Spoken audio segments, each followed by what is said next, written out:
नमस्कार, गायत्री बाल निकेतन डेगाना की ऑनलाइन क्लासेस में आप सभी का हार्दिक स्वागत है, अभिनंदन है, वेलकम है। पार्ट 5 दैनिक जीवन में रसायन में हम अम्ल व क्षार की जो अलग अलग रसायनज्ञों ने जो परिभाषाएं दी, जो संकल्पनाएं दी, उसके बारे में अध्ययन कर रहे थे।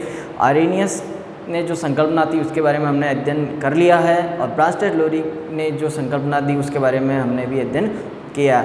अब आगे आती है लुईस ने क्या संकल्पना दी, उसके बारे में हम अध्ययन करेंगे। उससे पहले ब्रांस्टेड-लोरी की जो हमने वो समीकरण लिखा था उसके बारे में कुछ थ्योरी टाइप में लिख लेते हैं। एक बार तीनों ही संकल्पनाएं हैं जो मैं संक्षिप्त रूप से बोर्ड पर एक बार वापस हम चर्चा करते हैं। तो देखते हैं, सबसे पहले हमने आर्रेनियस की संकल्पना की बात की थी और उसके बाद हमने ब्रांस्टेड-लोरी की संकल्पना की बात की और लुईस की जो संकल्पना जो हम आज पढ़ने वाले हैं। तो देखेंगे आर्रेनियस ने क्या बोला था। आर्रेनियस ने 1887 में आर्रेनियस ने क्या कहा। आर्रेनियस के अनुसार अम्ल वह है, अम्ल वह पदार्थ है जो जल में हाइड्रोजन आयन H+ आयन देते हैं और क्षार वह पदार्थ है जो जल में हाइड्रोक्साइड आयन देते हैं, जल में हाइड्रोक्साइड आयन देते हैं। और फिर इसने बताया अम्ल भी दो प्रकार के होते हैं, प्रबल अम्ल व दुर्बल अम्ल। और इसने बताया क्षार भी दो प्रकार के होते हैं, प्रबल क्षार व दुर्बल क्षार। और कारण बताया प्रबल अम्ल, पहले अम्ल की बात करें। प्रबल अम्ल वह है जो जल के अंदर अपघटित होकर पूर्ण रूप से अपना H+ दे देगा, हाइड्रोजन आयन दे देगा, वह प्रबल अम्ल होगा। और जो पूर्ण रूप से अपना H+ जल के अंदर नहीं देगा वह दुर्बल अम्ल होगा। यही बात इसके लिए लागू होती है। क्षार, प्रबल क्षार वह होगा जो जल में अपघटित होकर के पूर्ण रूप से अपना हाइड्रोक्साइड आयन OH- आयन है जो दे देगा। और दुर्बल क्षार वही होगा जो जल में अपघटित होकर पूर्ण रूप से OH- आयन नहीं देगा। अब ये संकल्पना है जो उन पर लागू नहीं हुई जिसके अंदर क्या नहीं है, जिसके अंदर ये H+ हाइड्रोजन आयन और OH- आयन है ही नहीं। तो पता कैसे चलेगा भाई ये अम्ल है या क्षार है। उसके बाद एक और संकल्पना है ब्रांस्टेड-लोरी की संकल्पना। तो ब्रांस्टेड-लोरी की संकल्पना है जो 1874 से 1936 के बीच ब्रांस्टेड-लोरी ने क्या संकल्पना दी। ब्रांस्टेड-लोरी के अनुसार अम्ल तो क्या है, अम्ल प्रोटॉन दाता है। अम्ल वो होगा जो प्रोटॉन देगा, अम्ल प्रोटॉन दाता है, दाता। वह क्षार क्या है, क्षार है जो प्रोटॉन ग्राही है, क्षार है क्या, प्रोटॉन ग्राही है। ये इतनी बात हमने कल कर ली थी। और समीकरण हमने लिखा था हमने H2O + NH3 और क्या बना NH4 + OH-। ये आयन बने थे अपने, अमोनियम आयन और हाइड्रोक्साइड आयन। तो अब बात करेंगे यहाँ पे, इस जल ने अपना H दिया है, जल ने अमोनिया OH दिया, अर्थात जो दे रहा है अपना प्रोटॉन दे रहा है, यथार्थ ये क्या है, अम्ल है। और इसने ग्रहण किया, अर्थात ये क्या है भाई, क्षार है। तो लिखेंगे अपन यहाँ जल प्रोटॉन, जल H2O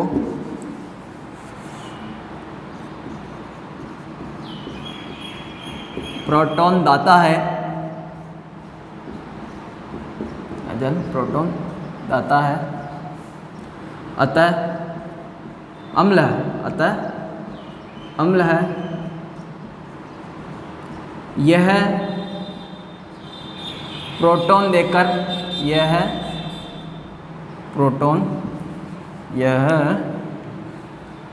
प्रोटॉन देकर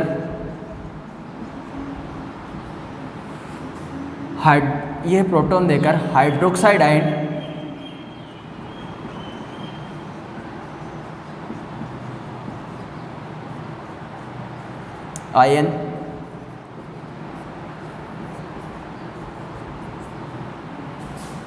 में बदल जाता है, में हाइड्रोक्साइड आयन में बदल जाता है,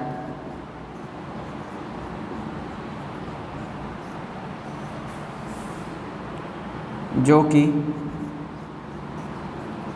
कि संयुग्मी सार है, जो कि संयुग्मी सार है।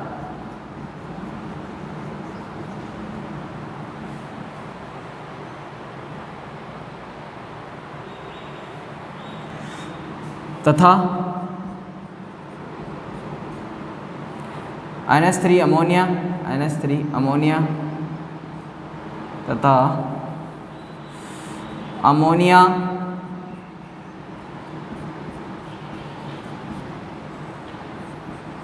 NH3 प्रोटॉन ग्राही है, अतः क्षार है, यह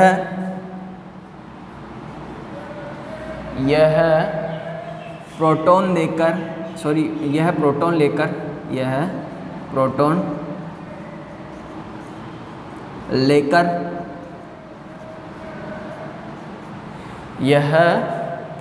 लेकर किसमें बदल जाता है? Ammonium NH4 plus ammonium ion NH4 plus में बदल जाता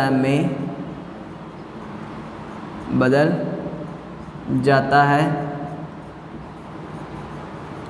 जो कि संयुग्मी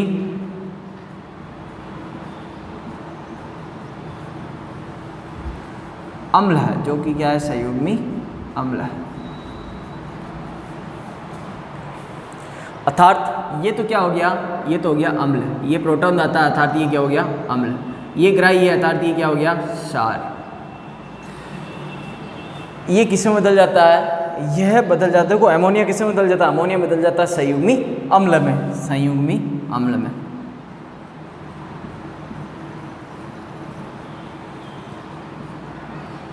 और ये किसमें बदल जाता है? संयुग्मी सार में।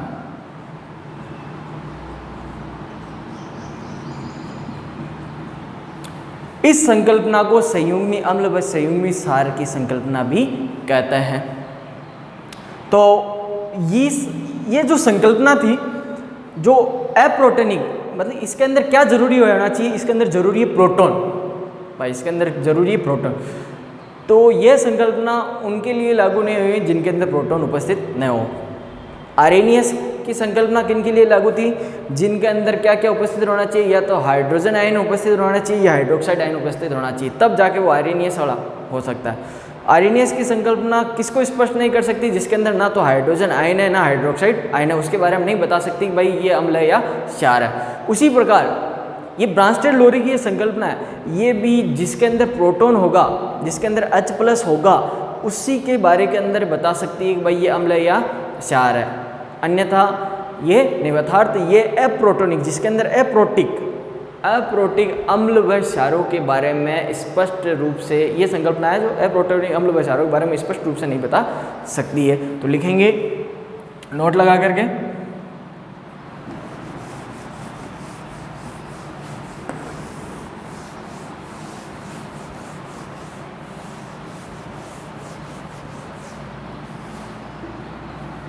नोट, यह संकल्पना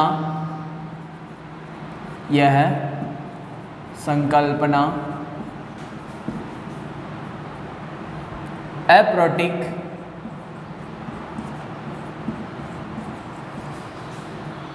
अम्ल व क्षारों के बारे में, क्षारों के बारे में कुछ भी स्पष्ट नहीं करती है, कुछ भी स्पष्ट नहीं करती है, नहीं करती है। अब इसके बाद आगे एक नई संकल्पना, नई रासायनिज्ञ ने एक नई संकल्पना दी। लुईस ने इलेक्ट्रॉन पर आधारित एक संकल्पना दी। तो लुईस संकल्पना अगली है अपने, लुईस संकल्पना।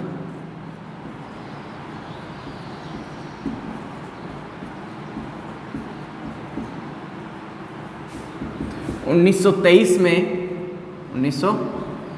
में लुईस ने इलेक्ट्रॉन पर आधारित, लुईस ने इलेक्ट्रॉन पर आधारित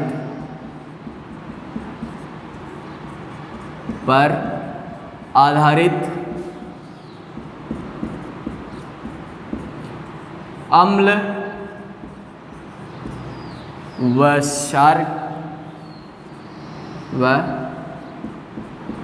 क्षार की संकल्पना दी।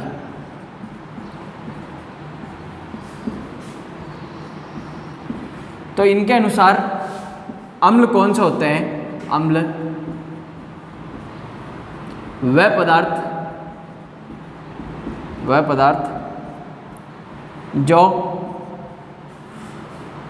पदार्थ जो इलेक्ट्रॉन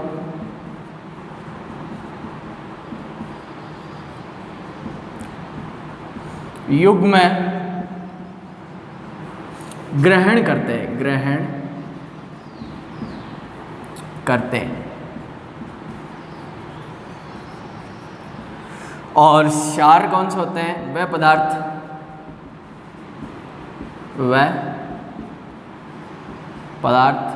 जो इलेक्ट्रॉन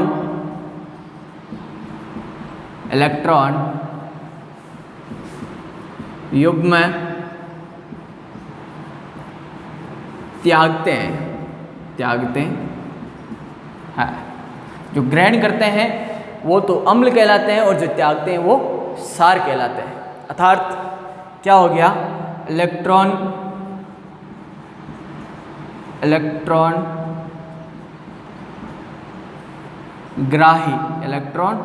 ग्राही तो क्या हो गया?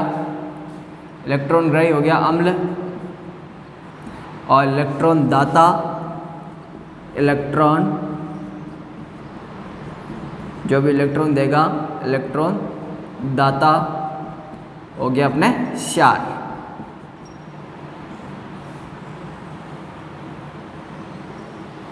ये बात। अब इसको कुछ अभिक्रिया के माध्यम से समझेंगे कि किस प्रकार इलेक्ट्रॉन दिया जाता है। तो आगे अभिक्रिया में लिखूंगा।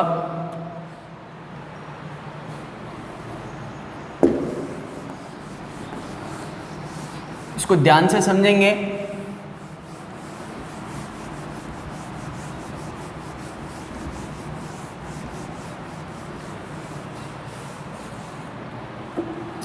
अभिक्रिया है BF3 प्लस NH3 और इस NH3N के पास क्या है? 2 इलेक्ट्रॉन है। दो इलेक्ट्रॉन के दो या एकांकी इलेक्ट्रॉन युग्म कह दो, जोड़ा है, इलेक्ट्रॉनों का जोड़ा है। क्या हुआ? F3B और ये अभिक्रिया करके उपसहसंयोजक बंध से एक दूसरे से क्या हो गए? जुड़ गए। अर्थात इसने जो इलेक्ट्रॉन युग्म था, एकांकी इलेक्ट्रॉन युग्म था, जो है ये BF3 को क्या कर दिया? दे दिया। ये जोड़ा था जो इसको दे दिया। इससे हम समझ गए, अर्थात इसने ग्रहण किया, अर्थात ये तो क्या है? अम्ल है। ये तो क्या है? अम्ल है। और ये तो क्या है? क्षार है। ये क्या है? क्षार, अमोनिया। ये तो क्या है? क्षार है। अब इस किस प्रकार ग्रहण किया, क्या कारण हो गया ग्रहण करने का, उसका थोड़ा विस्तार से हम समझेंगे।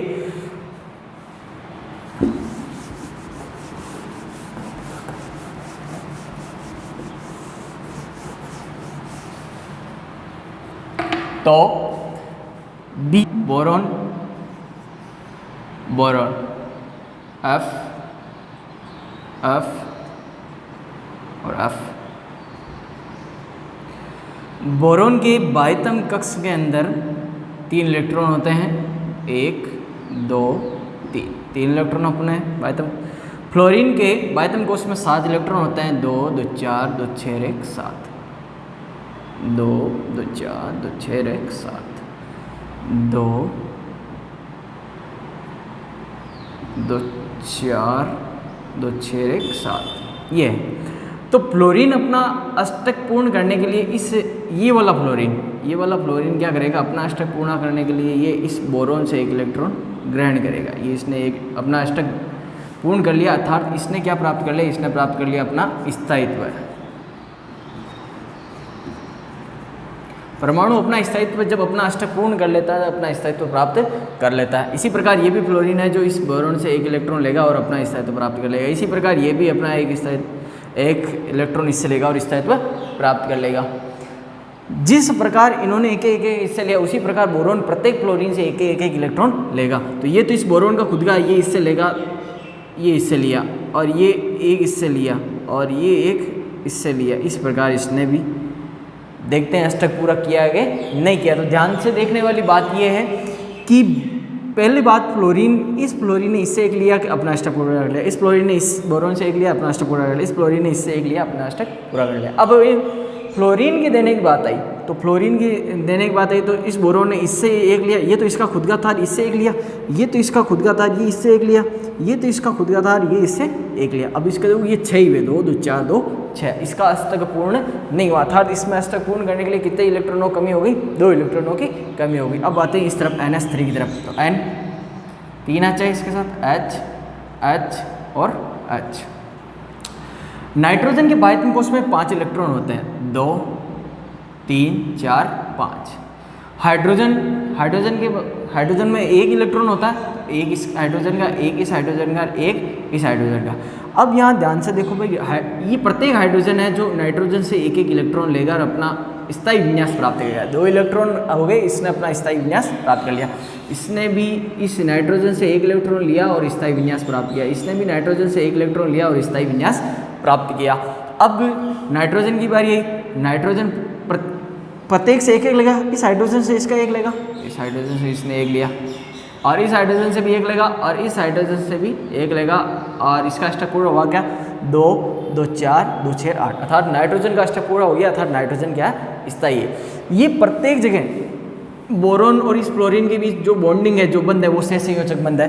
इसके बीच में जो बंध है वो सहसंयोजक बंध है, इसके बीच में जो बंध है, इस फ्लोरीन और बोरोन के बीच जो बंध है वो क्या है, सहसंयोजक बंध। सहसंयोजक बंध वो है कि एक परमाणु अपना ये एक परमाणु अपना 1 इलेक्ट्रॉन देगा तो ये भी एक परमाणु अपना 1 इलेक्ट्रॉन देगा। इस प्रकार जो बंध बनता है उसे सहसंयोजक बंध कहते हैं। भाई दोनों एक इलेक्ट्रॉन अपना देते हैं, उसे सहसंयोजक बंध कहते हैं। अर्थात फ्लोरीन और बोरोन के बीच प्रत्येक जगह जो बंध बन रहा है वह सहसंयोजक बंध है। यहाँ हाइड्रोजन और नाइट्रोजन के बीच में ये दोनों भी अपना एक दे रहे हैं, अर्थात जो बंध बन रहा है वो सहसंयोजक बंध है। अब इसके अंदर अपने ये जो बंध बन रहा है ये उप सहसंयोजक बंध है। कारण क्या है, अब देखो यहाँ ध्यान देने वाली बात देखना कि ये यहाँ पे इलेक्ट्रॉन इससे जुड़ा हुआ है, ये इससे जुड़ा हुआ है, ये 2 इलेक्ट्रॉन है जो फ्री है, जो किसी से जुड़े हुए इलेक्ट्रॉन नहीं होते हैं, उन्हें एकांकी इलेक्ट्रॉन युग्म कहते हैं। अर्थात ये कौन से हुए, ये एकांकी इलेक्ट्रॉन युग्म है, जो किसी के साथ साझा नहीं कर रहे हैं वो एकांकी इलेक्ट्रॉन युग्म कहलाते हैं।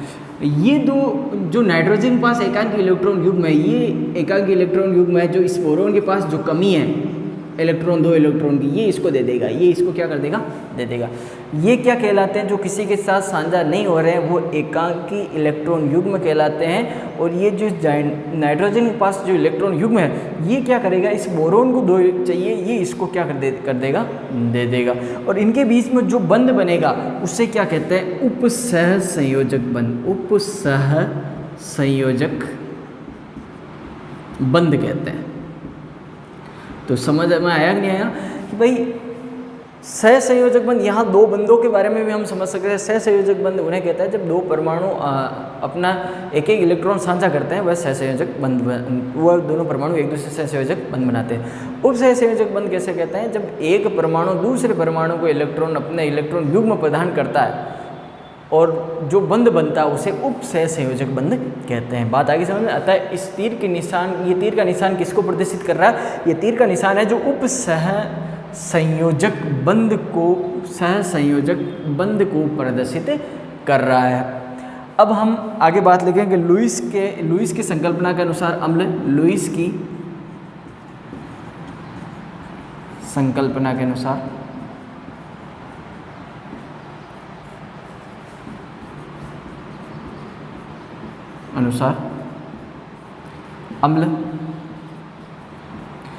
अम्ल कौन कौन से होते हैं? लुईस की संकल्पना के अनुसार अम्ल है जो धनायन व इलेक्ट्रॉन न्यून यौगिक, उदाहरण के तौर पर BF3, AlCl3 और सोडियम, ये इसके उदाहरण हैं, Mg+। और लुईस के अनुसार क्षार कौन कौन से हैं? क्षार एक तो ऋणायन है जो क्षार है, वो तो परिभाषा ही थी जो अपन ने लिखी थी। जो ऋणायन होते हैं वो क्या होते हैं? लुईस के अनुसार क्षार होते हैं। और इलेक्ट्रॉन धनी यौगिक,